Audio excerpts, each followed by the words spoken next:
My baby told me with a sigh, saying words that came across as a doubt. Halo teman-teman, selamat pagi. Awali pagimu dengan doa dulu ya, biar hari ini penuh semangat dan berkah. Ayo kita mulai A Day My Life bareng aku. Pertama-tama, aku mau beberes kamar kosku dulu ya, biar suasana kamar rapi dan enak dipandang. Setelah itu, langsung deh kita buka jendela biar fresh dan dari pagi tuh masuk ke dalam rumah. Nah, kebetulan hari ini aku piket, jadi ya sapu-sapu dulu biar rumah rapi. Nah, kemudian aku lanjut masak sarapan dulu. Katanya sih kalau perut happy, aktivitas makin lancar. Setuju tidak? Ada sambalnya juga, dan jangan lupa harus ada sayur ya teman-teman. Tunggu sebentar ya, aku mau mandi dulu. Tada! Dan sudah siap mandi dan aku udah rapi. Sekarang mau sarapan dulu ya. Jangan lupa juga untuk berdoa. Makan. Jangan lupa sarapan ya teman-teman. Nah, sesudah makan, aku sudah siap-siap nih. Ada bekalku juga yang kubawa hari ini. Oke, aku pergi dulu ya. Akhirnya aku nyampe kampus nih. Nah, hari ini agak spesial teman-teman, karena hari ini adalah kelas musik dulu sebelum observasi ke sekolah.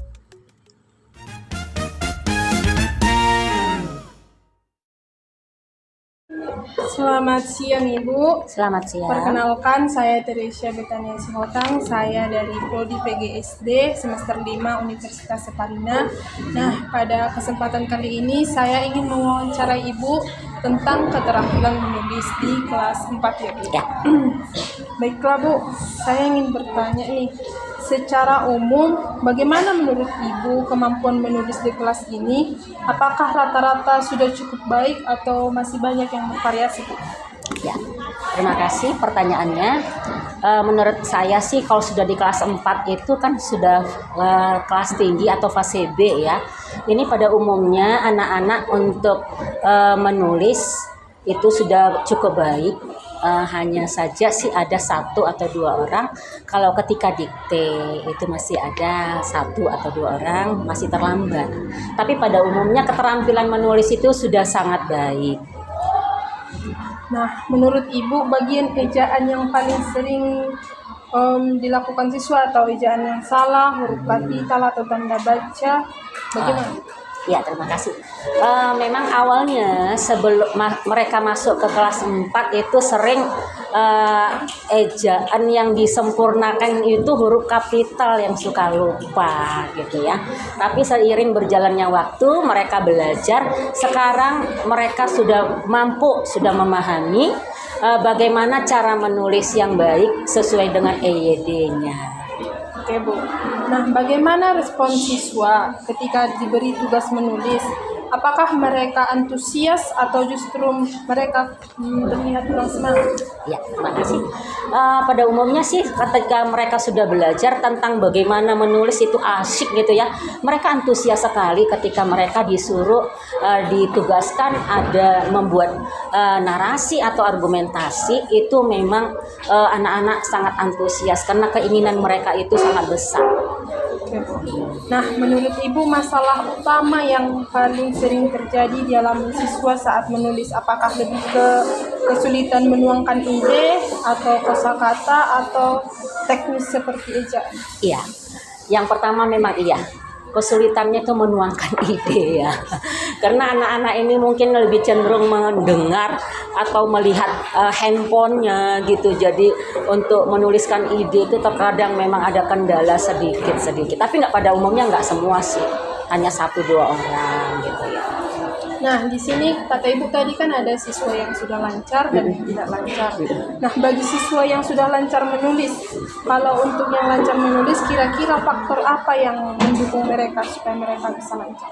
Ya, ketika gurunya menerangkan, terus memberikan tugas, mereka selalu mengerjakan dengan baik.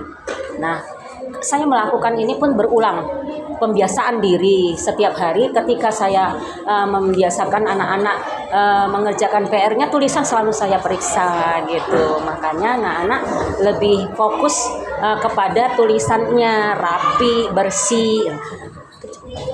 Nanti bisa tengok anak-anak ya contohnya. Iya, Bu. Jadi kalau siswa yang kurang nih Bu bagian menulis, biasanya apa penyebabnya Bu? Apakah dukungan dari rumah atau lingkungan sekitar itu berpengaruh? Benar-benar. Anak yang kurang berminat itu memang biasanya itu mereka itu peroleh dari banyaknya bermain kali ya di luar sana kali ya. Banyaknya sekarang pengaruh besar terhadap internet kita ini kan udah bebas gitu. Jadi pengaruhnya sangat besar. Tapi walaupun seperti itu kami sebagai guru sangat mengupayakan sekali bagaimana literasi anak-anak ini supaya lebih bagus. Nah, saya ingin bertanya mengenai strategi Ibu. Apa strategi yang biasa Ibu lakukan untuk membantu siswa yang kesulitan menulis? Iya, bagus ya pertanyaannya. Jadi strategi saya itu saya membebankan atau bukan membebankan ya, menugaskan anak-anak mengerjakan semua materi yang ditugaskan sebagai PR itu harus benar-benar dikerjakan dengan baik. Jadi kalau saya katakan kosakata yang nggak tahu, lihat dari KBBI begitu. Jadi anak-anak sudah terbiasa dan saya memberikan sanksi ketika mereka nggak siap, saya suruh menulis kembali gitu. Jadi itulah yang membuat mereka itu antusias untuk mengerjakan tugas-tugasnya. Nah Bu, seberapa besar peran media digital atau teknologi yang digunakan dalam pembelajaran menulis? Iya, sangat banyak ya. Ketika mereka ini membutuhkan ide-ide, saya awalnya sih memang infokus kita ada kemarin ya, ini kan karena kebetulan agak rusak. Saya membuat dari melalui video dengan berbagai ini media itu video saya tunjukkan kepada mereka tulisan-tulisan kan banyak itu bagaimana cara menulis yang baik, terbantulah dengan adanya media kita ini internet. Nah, kalau mengenai tantangannya Bu dalam mengajar menulis, tantangan terbesar apa yang sering Ibu hadapi? Tantangan kalau menulis kadang ada anak yang tulisannya masih kayak cakar ayam. Gimana ya tantangannya ya? Ada sih yang jelek gitu tulisannya, yang belum rapi, tapi hanya 1-2 orang. Tapi pada umumnya sudah mulai membaik karena udah kelas 4 ya. Dari kelas 1, 2, 3 kan mereka sudah dilatih menulis. Nah, kalau menurut pendapat Ibu, dukungan apa yang paling dibutuhkan dari sekolah atau orang tua untuk membantu pembelajaran menulis? Oh ya, dukungan yang sangat membantu mereka mungkin kerjasama yang baik dari orang tua ya, kerjasama. Karena dari pihak sekolah aja kayaknya nggak mencukupi. Kerjasama yang baik sama orang tua.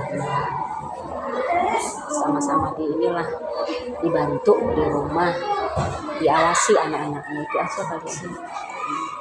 Oke Bu, makasih ya Bu sudah berbagi pengalaman. Jawaban ini sangat membantu kami Bu. Ya, sama-sama. Halo Dek, siapa namanya? Audrey. Audrey, bisa dikuatkan lagi suaranya? Audrey. Oh, Audrey. Audrey, apa kabarnya hari ini? Baik, Kak. Baik, bagus. Tadi pelajarannya seru nggak? Belajar apa lah tadi? Belajar menyimak.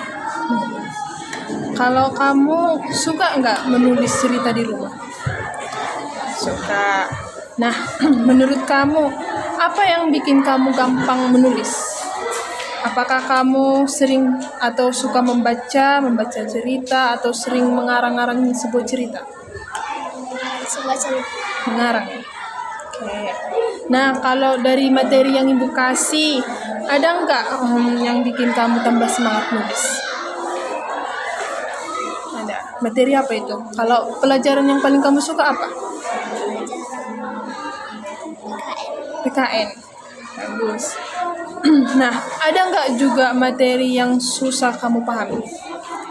Ada. Pelajaran apa itu? Pelajaran matematika. Oh, matematika. Tapi bahasa Indonesia suka? Suka. Kalau disuruh menulis karangan suka?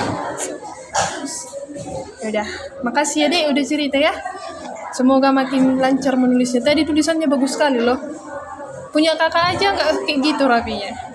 Tingkatkan lagi, Dek. Oke, kasih, Dek. Oke, dengan siapa namanya, Dek? Dengan Gabriel. Gabriel aja namanya. Gabriel Alfarmar. Marbot. Nih, Gabriel, kakak mau nanya. Tadi seru nggak pelajaran tadi? Seru. Ada kamu tadi menulis? Ada. Nah, kakak mau nanya, menurut kamu apa yang bikin kamu susah kalau disuruh bu guru menulis? Tulisannya lama atau huruf-hurufnya yang susah ditulis? Huruf-hurufnya. Nah, dari materi, dari pelajaran yang ibu kasih, ada yang bikin tambah susah? Enggak? Kamu ngerti? Ya udah, nggak apa-apa. Coba tadi lihat tulisannya.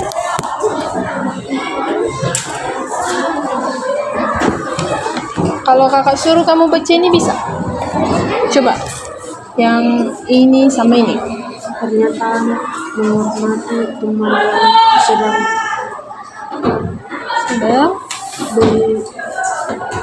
beribadah merupakan pelaksanaan norma agama. Oke, udah segitu aja dulu. Ini udah bagus, tapi bisa lagi kamu tingkatkan, oke? Ini kan bisa digaris pakai apa namanya itu? Garis, biar lebih rapi. Makin ditingkatkan ya, Bang? Oke, bagus. Makasih ya, Bang. Siang, Bu. Ya. Saya Teresia Betania Sihotang. Saya dari kampus Universitas Erharina Prodi PGSD semester 5. Ini dengan Ibu siapa kalau boleh tahu? Ibu Suprihatin. Suprihatin. Baik, Ibu, sekarang saya ada mewawancarai Ibu mengenai anak Ibu tentang keterampilan dia menulis. Nah, Ibu biasanya di rumah anaknya suka menulis apa? Misalnya membuat catatan kecil atau bahkan mencoret-coret buku atau membuat cerita. Anak kami memang kalau di rumah suka menggambar, suka nulis-nulis apa itu kan, cerita-cerita itu. Nah, menurut Ibu, apa yang bikin anak menjadi lancar menulis? Apakah dia sering membaca buku cerita atau sering Ibu dampingi atau memang kemauan anaknya sendiri? Memang kemauan sendiri, nggak pernah apa itu didampingi, nggak pernah mama pun nggak bisa apa-apa kan. Nah, kalau Ibu sendiri, biasanya cara apa yang sering Ibu lakukan untuk mendukung anak? Misalnya menyediakan buku atau memberikan pujian. Kalau ibunya ya suka menasehati, suruh belajar, suruh apa itu kan, PR, tahapan, dinasehati lah. Apakah anak Ibu sering belajar di rumah, sering belajar menulis atau di luar sekolah? Misalnya dia mengerjakan PR bersama teman-temannya di luar sekolah atau sering bersama di dalam rumah? Sering di dalam rumah sendirian, nggak pernah di sekolahan kan, PR. Ibu, biasanya kalau anaknya disuruh menulis di rumah, anaknya responnya gimana? Dia semangat atau susah diajak? Ya sebetulnya kadang agak susah, tapi kan ya terus lah sama mamanya, dinasehati, terus mau kan. Nah, Ibu perhatikan tidak tulisan anaknya? Apakah sudah rapi atau masih ada yang kurang? Ya insya Allah perasaan kayaknya udah rapi deh, rapi kalau tulisannya. Bisa dibaca, Bu? Bisa. Baiklah, Bu, sekian hasil pertanyaan yang bisa saya sampaikan. Terima kasih atas informasinya ya, Bu. Ya, sama-sama. Cara dikte menulis, artinya dikte ya. Yang di sini sekarang dikte, bukan melihat buku kan. Itu saya selalu menyarankan kepada mereka tonton di rumah yang ada siaran langsung siaran berupa berita di televisi kayak news, TV1, berita. Nah, dari berita itu kamu ambil 10 kalimat yang penting dari berita itu. Jadi mereka kasih aku selalu meritanya. Artinya kan mereka mendengarkan sambil menulis. Begitulah sampai sana. Nah, kalian juga carilah skill-skill mereka supaya anak-anak itu tidak ketinggalan terus sampai apa. Yang anak karena ada tuntutan seperti itu sore mereka mendengarkan berita sambil dia catat daripada dia les sama gurunya dikte aja 110 satu hari 1 bulan les tes itu 1 hari cuma setengah jam nggak sampai. Sayang hidupnya, itulah sih kayak makanya dia bisa nulis walaupun kurang banyak. Bisa begitu udah kelas 4 baru pindahan kelas 3 mau naik kelas pindah dan sudah. Nah, ini lah supaya kalian ketika nanti anak kesulitan untuk menulis dikte sulit itu dikte kalau kelas 4 itu. Kalau menulis biasa guys semua ada pada umumnya gitu kayak gitu ya. Dengan